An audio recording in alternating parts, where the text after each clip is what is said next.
This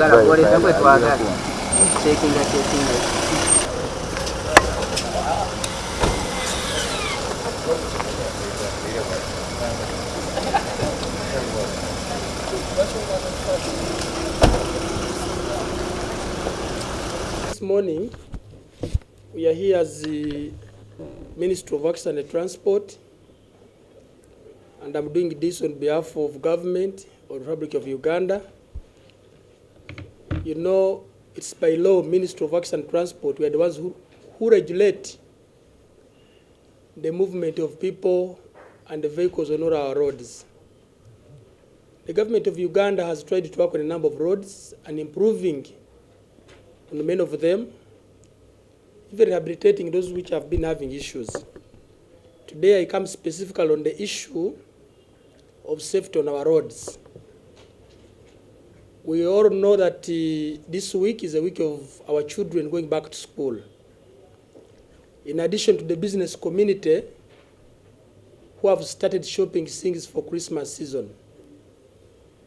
And as Minister of Works and Transport, we saw it has become like a normal business. If an accident happens, investigations are done, they are brought on table, and we charge an individual. It ends there. Some of the people who caused these accidents help the victims, those who have lost their dear ones. But even if you pay 100 million or 1 trillion to someone, life will never come back. To Uganda, it is a mandate to ensure that life goes on smoothly and people live longer. You very well know that on the 1st of September, this very year, we had a very fatal accident along the Kampala-Masaka Road. This fatal accident was involving Jaguar bus. And the people who lost their dear ones, we are with you, and we know it pains the 8 people. But the preliminary findings, they have showed us that the driver of Jaguar bus, coming from up, I think in his brain he thought he would overtake before the vehicle reaches him. Along that scaffold, he realizes the vehicle was going to knock him, or they could knock one another on head-on collision. That's how we had to stagger off the road. We had to cause an accident which claimed our 8 people. We resolved last year as a Ministry of Works and Transport. Such a fatal accidents, we must follow them and see what is the cause. And should we find the cause, either it is by the bus owner, the owner of the buses, the company, or the driver, we shall take action. Now this morning, as we have done the preliminary findings and investigations, pending the final report, which is remaining about 30% to confirm, because I met yesterday the owners of Jaguar company, bus company, the driver himself, I met him, they were here. So we have decided to suspend all operations of Jaguar bus services in Uganda for a period of 10 days with effect from tomorrow at 6 a.m. So we don't expect Jaguar buses on the road with effect from tomorrow, Friday at 6 a.m. On both our borders, because this is more of interstate transport buses. They transport passengers from our country to other countries. So tomorrow at 6 a.m., wherever those buses will be, with or without passengers, as long as they're on the road, we have directed Uganda Police, the Directorate of Traffic, to impound all those buses, and we surcharge them to what it means. What happened, these drivers we are investigating, when we give you a driving license, we go on even to put other measures like the badge which shows this person really qualified to drive a bus. But such an act where a driver, you are not patient, you are carrying over 64 people, You are carrying cargo in the boots. You decide to hopelessly drive in that way. We cannot watch as a country as we are losing people. Now, this is the second bus company we are suspending after Link when we had the Fort Portal incident. And even others we shall come. We have suspended Jaguar. We have written to them, they are aware. And the 10 days, we shall sit down to see if at all they have fulfilled the following. One, they should avail all their buses to the joint committee, which is constituted of Ministry of Works and Transport Engineers, together with the team from IOV offices, IOV, Uganda Police. All those buses, we need to inspect them and see are they in good condition. That's number one. Number two, we need them to avail all their drivers who are driving their buses. How do you avail? We need them to bring a list of their drivers together with their appointment letters. This is my driver, was appointed this company on this day, and has worked for this period, with attached documents they have, like a license. For us, we have a license, because there's a given class which we look at. That's number two. Then number three, they should show us records of the refresher trainings they take, where they take their drivers. Because we normally advise these bigger bus companies, these bigger transporters, take your drivers for a refresher training course. So we want that schedule, how they have been doing it. And when they avail that, we shall be able to sit within the period of 10 days to decide whether they should go back on the road or no. Someone will ask a question. Someone who has been transporting our people from Uganda to other countries like Rwanda, how shall we handle that? We cannot look at money more than life of human beings. Life first, the issue of business comes next. Imagine if it was my relative or if it was your relative. Money can be made at any time, but life can never be replaced. We're in touch with the families to see whether these people have helped them. Some of them have told us they have helped them. We are going to look out for them. We see, have they been helped fully? Another person may ask you a question. Children are going back to school. How shall we handle? We have very many bus companies around.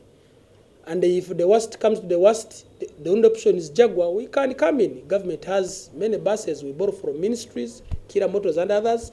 We transport our people. But I repeat, with effect from tomorrow at 6 a.m., we have banned the operation of Jaguar bus companies. It is called Jacobo Enterprises Uganda Limited. From operating in the country, whether driving going from one garage to another, we have banned it. Whether going to take your family from Jaguar head offices to Namam, we have banned it. The moment police sees the bus, we impound it. When it is 6 a.m. tomorrow and above, until 10 days, then we shall sit and inform you why we are doing this. Uganda, we have got a number of accidents. There are many NGOs which have come up to support the government to sensitize the community about how to prevent accidents. But it's like people have made the accidents normal. Such a fatal accidents happen, people die, and life moves on. If the president also helps us a lot, he sends the condolence message and some help to cater for the burial expenses, that ends there. Then tomorrow here another accident. So we have come up, this is the penalty we shall give, and we shall charge the driver. Imagine yesterday by the time I met the driver here, he came when his hand was tied. But police was telling us they have been looking for the same driver since 1st of September when the accident happened. How does such a driver get all the powers and the guts to come to the meeting where the minister is? So you see, people are taking things in a normal way. We are big companies, accident has happened, nothing. I was with the driver in the meeting because they have been looking for him. Now he surfaces in the meeting to plead the minister should not suspend our buses. So that's what has happened. And this one will also go to other bigger transporters. You find you have a factory, you have a fleet of vehicles, you have a company, you have a fleet of vehicles. Should you make an accident, we realize you are the cause of this accident. We shall work on you. Equally, we had an accident of Pokopoko bus a few weeks ago, but this one the findings showed that the taxi driver was one day mistake. That's why you see all the people on the taxi are dead. And Uganda, we are trying to bring up how can we regulate these taxi people. You find the owner of the taxi has that only one taxi. So if you impound him, you are impounding nothing. So that's why we are bringing in the new regulations, we're encouraging these taxi people to always operate in associations. When your taxi makes a mistake, when it's from association A, we ban the whole association. Also, there is a video circulating on social media where a bus driver from Gateway was seen overtaking in a very dangerous corner in the areas of Kisoro. We have given Gateway a period of 7 days to have produced that driver together with the bus, because the camera was not showing number plates. But we have instructed the police, this person left Kampala, could have passed in many towns. We shall get the real number plates. And the report, I think it has already arrived this morning, I haven't read it. But in the video, it shows Gateway buses. So we have given Gateway 7 days. We have written to them. Should they fail to produce that driver and that very bus, we shall also act on them as per the law. Imagine that video. I know you people, you have it, you show it to the country. Supposing the bus which was coming had collided with this bus, this very man, I don't know how their brain works, some of these drivers, what could have happened? Now you start crying in hospitals, we need an ambulance to carry the vehicle. We have given Gateway bus services 7 days. So do you fail to comply, give us your driver, or avoid the driver to Uganda police together with your bus? I'm here. Ministry of Works and Transport, we normally partner with Uganda police to ensure safety and sanity on the roads. Tuli wano okwogera mu ne bannayuganda baffe ebikwataganye ku ntambula ey'amakubo. Mukimanyi bulungi obubenje bweyongedde mu ggwanga. Ate obubenje buno bwe bubaawo, abantu bakifudde nnomo. Abantu bafa, abantu bafuna accidents, naye ne buddemu obunyire bweyongera. Lwaki? Nti gavumenti tubadde tubawadde eddembe, kubanga mulimu NGOs nnyingi ezisomesa ezivuddeyo ne zeegatta ku gavumenti okusomesa abantu n'abavugi b'ebidduka nga bwe tulina okutambula ku makubo. Naye ne batusomeseza ebintu bigenze nga biri nomo. Leero owulira fiso gundi yasse 3, leero owulira basi yasse 8.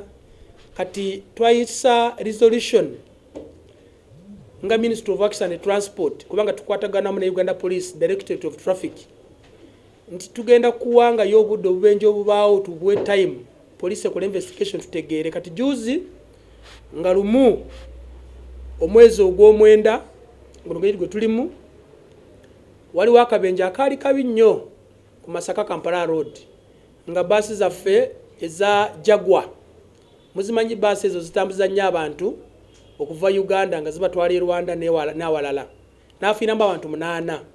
Kati investigations zaffe zitulaze nti basi eno omuvugi waayo yali atambula ng'avugisa ekimama, ate nga mu maaso waliyo fiso. Yali asuubira ayinza okuvuga mangu fiso n'agiyitewo, naye yali ajja kubanga yali mu right of way eyiye wa fiso. Kati agenda okutegera wa fiso, agenda mukuba head on collision, kwe kutagala okuva ku kkubo n'akuba abantu ekigo wansi, okukkakana abantu 8 nga bafudde. Abantu benna abafiirwa, abantu bammwe tulina mmwe, ate emyoyo gy'abagenzi Mukama agiramuze kisa. Naffe nga gavumenti tufuna nnyo okulumibwa muvuddeko abantu bammwe. Kati eno bus company ya Jaguar tusazeewo nga Ministry of Works be basoose tugibaaninze okutambulira mu Uganda okumala ennaku z'omwezi, okumala ennaku 10 okuva enkya sawa 12 ez'okumakya. Okuva enkya olwokutaano sawa 12 ez'okumakya tetusuubira oba tetwandyagadde okulaba Jaguar bus ngeri ku kkubo lyonna. Ne kwandibadde Jaguar okutambuza famire yaayo okubajja wano ku head office yaabwe okubatwala e Namanve, tetukkiriza. Ne kwandibadde Jaguar bus okutambula okuva ku head office maybe ogenda mu Kisenyi, tetukkiriza. Bwe tunaabafuna, Uganda Police egenda kukola omulimu gwayo ebakwate tubakuleketeka nga baliragira. Tubasuubira omunaku zino 10 tujja kuddamu tutuule tugenda basalira ki enaku 10 report ejja kuba eviriddeyo ddala kubanga baleka ebitundu nga 30.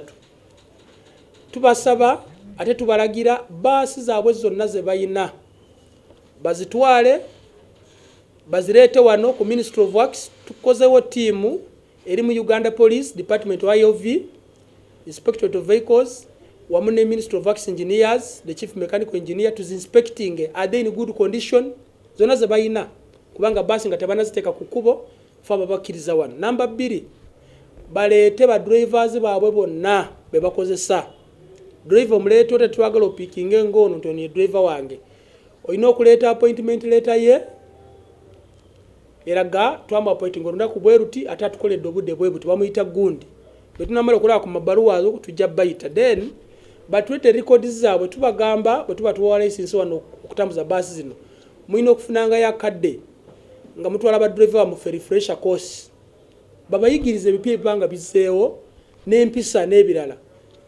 Twaga records zaabwe tulage ba driver bano babadde bakolera refresher courses ate bazikoze ddi ate ng'ovudde ku ekyo twagala bano bannanyini baasi bano batunyonyola obulungi lwaki ba driver bali arrogant.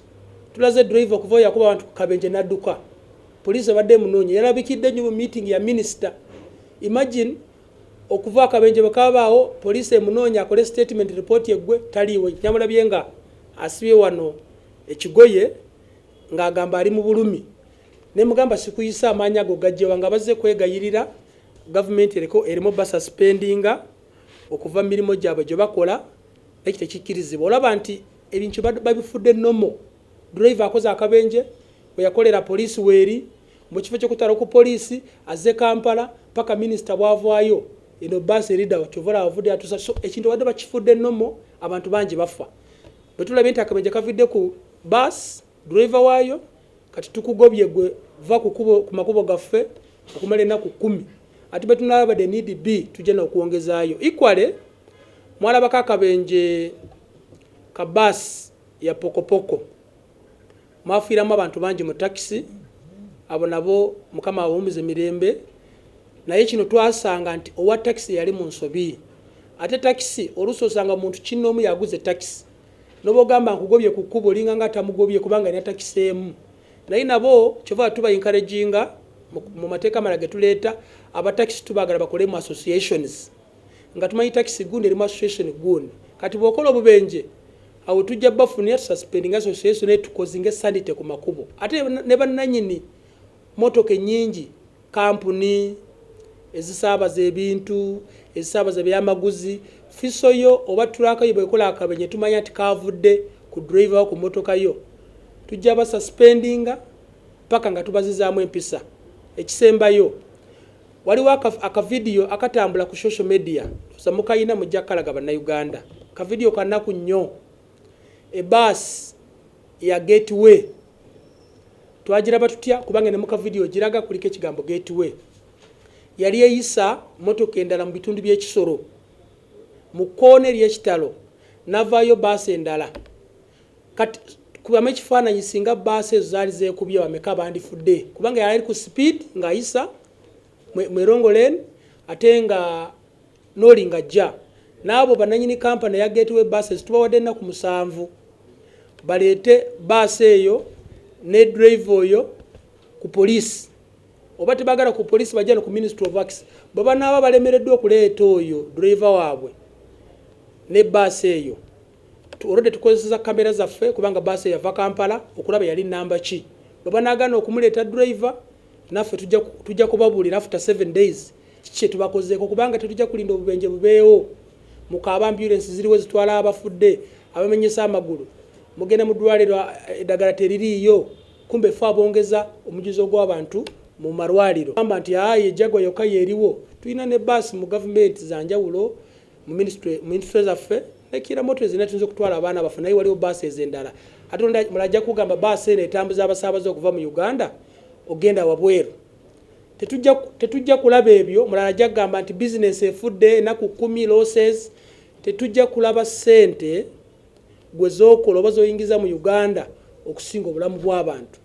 Abantu basigale nga sente tebalina nnyingi naye nga bali balamu. Tujja basomesa bakole sente endala. Ekyo tukikoze ku lw'okulungamya ebyentambula ku makubo ate bibeere bulungi. Tweyanziza tweyanzeege. Ate bwe kaali Link Bus kaali effort portal maafiira abantu abangi. Mujjukira twakola investigation ne tufulumya report ate Link ne tugisuspending ennaku 14 okuva ku kkubo. Actually zaali ennaku 16 paka bwe baatereza ebintu bye twagala ne wamala obiteza ne tubazaawo. Kyovola bano obubenje bukendedde mu baasi ezo. So obubenje bugenze nga bubaawo nga tubulondoola naye obusinga olusi tusanga abatakisi bali mu kkubo, ababoda be bali mu kkubo n'abantu kinoomu. Naye kati satusanga gwe nannyini kampuni eyo gwakoze ensobi tukukolako. Tetwakoma ku Link era kigudde ku Jaguar ne gateway njiraba eri mu koonejja eyo njirabye edda kubanga tosobola kubanga ovuga bwotyo mu bitundu by'ekisoro buli muntu byatya n'ogamba driver tujja muleka obeere ng'okola mu ggwanga. Tujja n'awalala ne kampuni endala tulabye nti sente nyingi gavumenti zeteekamu okusomesa abantu, kubasomesa busomesa okutambula ku makubo. Ate ne sente NGOs ezireese nyingi naye obubenje bweyongedde. Katutandika okuluma kati saawa zino bwe tukuyimiriza business ejja kuba paralyzed ennaku 10. Ani akola loosi gwe nannyini kampuni? Olusi wandibadde ng'ofaayo nnyo ne badriver wo nga bafaako nnyo tewandikoze loosi naawe bwe tuli. If you think this is the leading interstate bus and there's no alternative, if the worst comes to the worst, we can look for our buses we have. But what I know, we have other bus companies. If there is no any connection between Uganda and other countries where this have been operating from, we can talk to those very bus owners and they take their buses there. If they say no, for us we cannot handle such a route for a meantime, there are other private vehicles, there are even taxis which can go there. If the worst comes to the worst, the government of Uganda, we can organize our transport.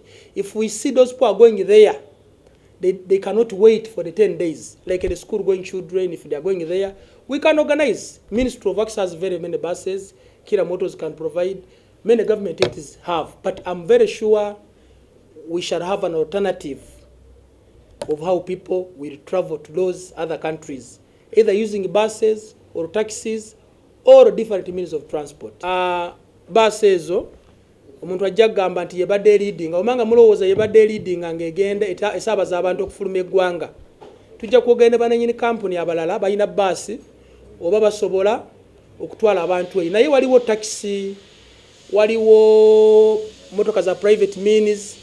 Bwe tunalaba nti ababadde bagende tebasobola kulinda mawanga ago, tebasobola kulinda, tujja kugezaako tulabe ng'eggwanga tubafunire entambula naye tumanyi basobola okulinda babanga baana basomero.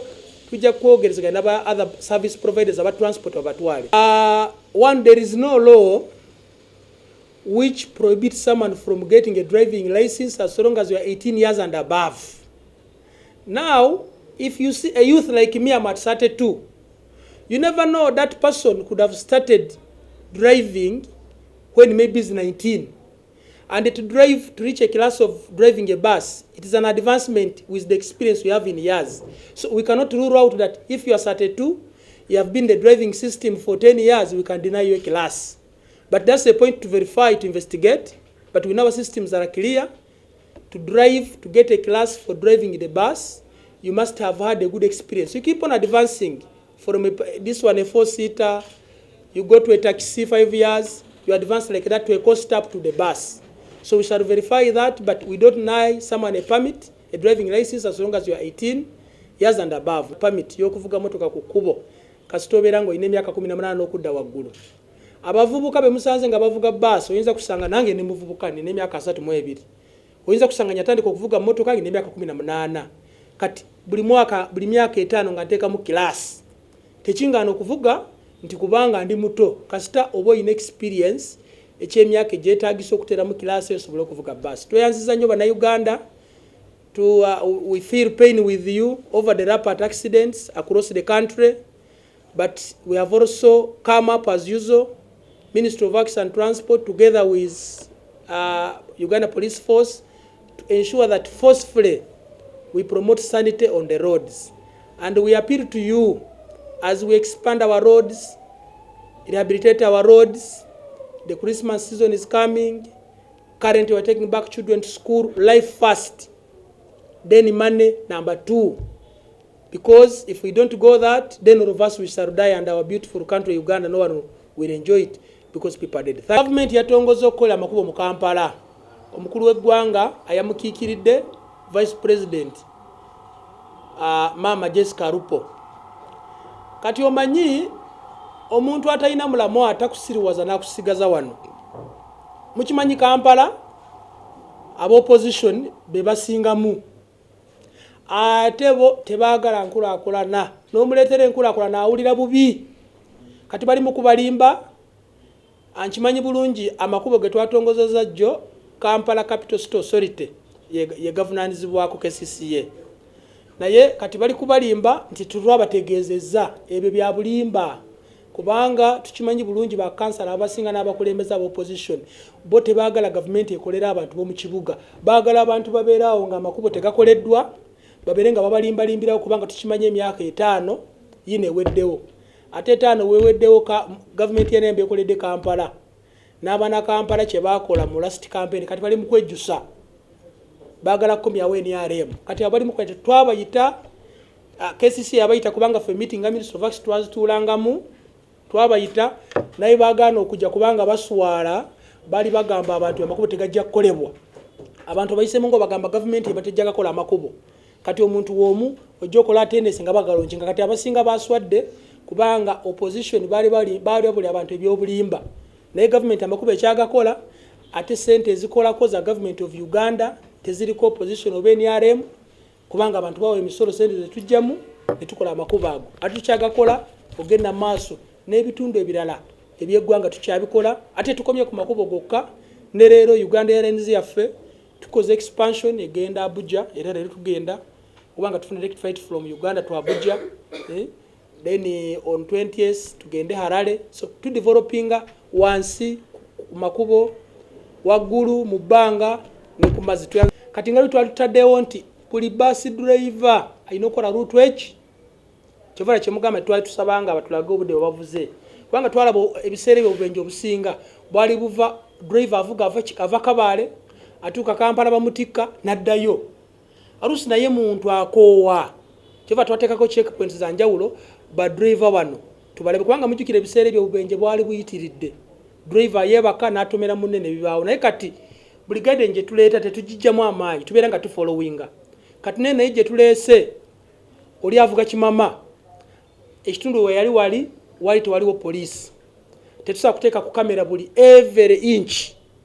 Kati nekino kye tuleese nti bonaakola akabenye nga kavidde ku baasi zo tuishal ground kijja bateekamu empisa. Amateeka gonna tugenda nga tugagobera nga bwe twagaleeta tetujja gavaako ne kooti